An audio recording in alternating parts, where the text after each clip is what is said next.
Good morning, everyone. My name is Denise Johnson and I am the Circuit Pastoral Worker for the Preston Ribble Methodist Circuit. It's good to have you with us today.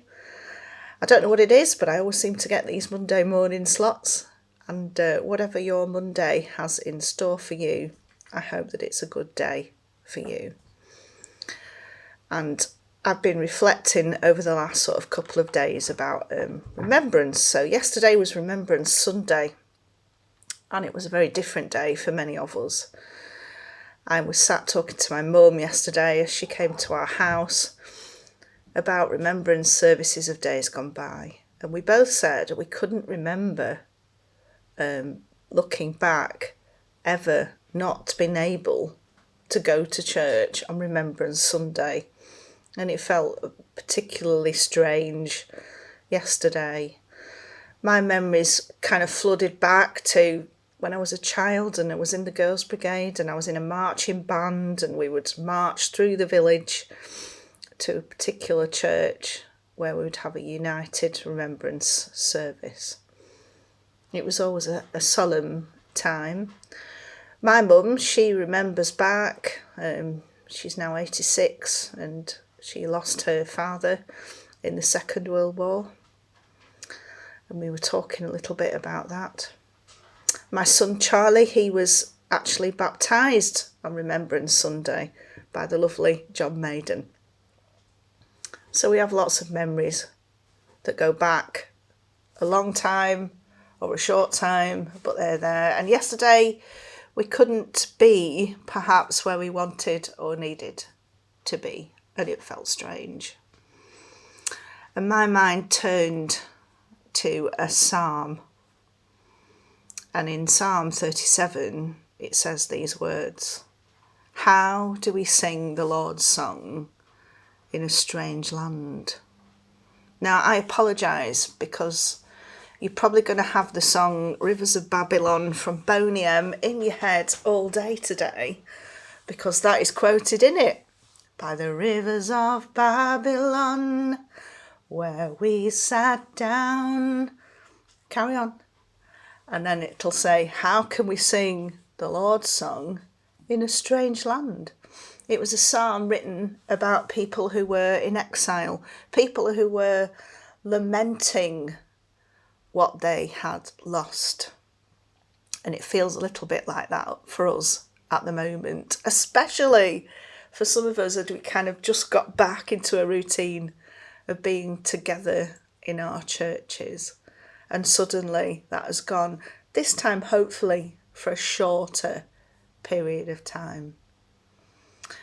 And in that psalm, people lamented and cried. Sometimes when I'm with people pastorally and they get upset and they start to cry, they'll say, "Oh, I'm sorry. I'm really sorry, Denise. I didn't mean to get upset." And I always say to them, it's all right. It's all right to cry. Sometimes these things have to come out, don't they? If you keep things trapped inside, they do us no good. Lamenting is part of our faith. Regret, thinking of what could and should, it's all a part of it. And sometimes we don't want to go there because it might open the floodgates, or we don't want to feel upset and we just soldier on.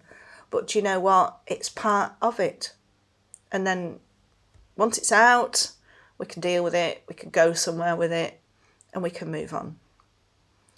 And that's where this psalm moves on. It moves from, by the rivers of Babylon, we sat down and wept. And it goes to this point of, how do we sing the Lord's song where we are? How do we do it? What do we do? How do we do it? Okay.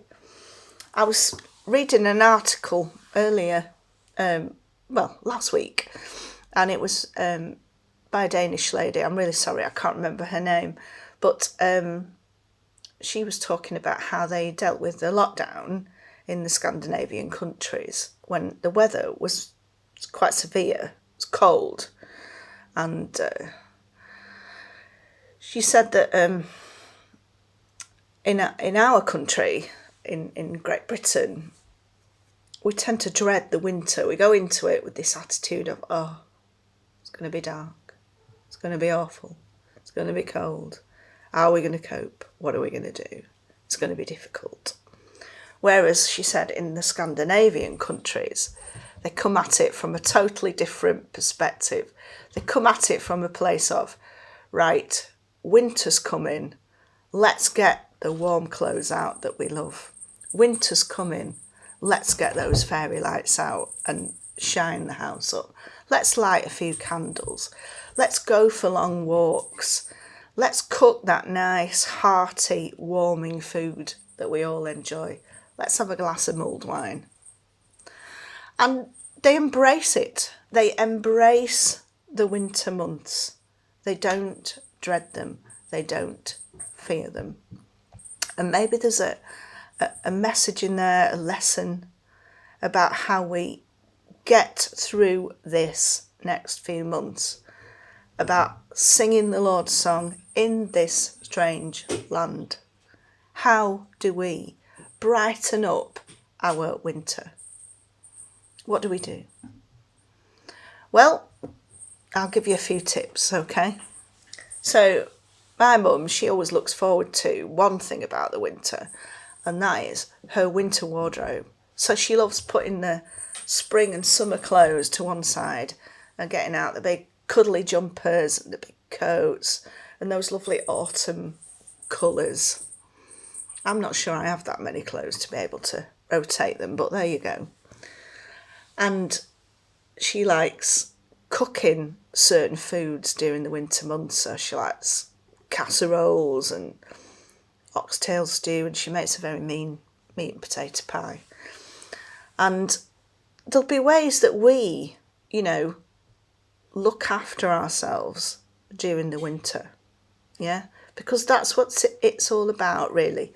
Looking after your body, looking after your mind, and looking after your soul within. So how do you feed your soul within? What is it? If you like to sing, why don't you sing? It's good for your well-being, and even if you're sat on your own, or even if you're out for a walk, people might look at you funny, but it's good to sing. It makes you feel better, yeah? And then maybe you like to give yourself a treat. Now, you all know that I like these. Big box of Maltesers. And maybe it's like, right, well, today Monday's wash day, isn't it, for a lot of people. So maybe I'm going to do my washing, and then I'm going to give myself a treat. I'm going to open that nice box of chocolates, or have a nice biscuit, or I'm going to ring my friend, have a brew ready, and have a chat. There's little ways in which we can help ourselves to get through this, and we can sing the Lord's song in a strange land. I'm going to end with one more thought, okay? And it's an old song, and it's, let your little light shine. I'm going to let it shine, okay? So if things have been dark for you and you recognise how that feels, how can you be the light for someone else? So it's Monday. It's not looking too bad out there. A little bit gloomy maybe. But let your little light shine. I'm glad you've been here this morning with me, and I'm glad that you've been able to listen. And I hope that you can take something into your week. Something about maybe lamenting, acknowledging, yes, it's okay to feel like this sometimes. And also something about letting your light shine and moving forward and singing the Lord's song in this strange land. My thoughts and prayers are with you this week as you journey. Please take care, everyone, and I hope to see you soon. Bye.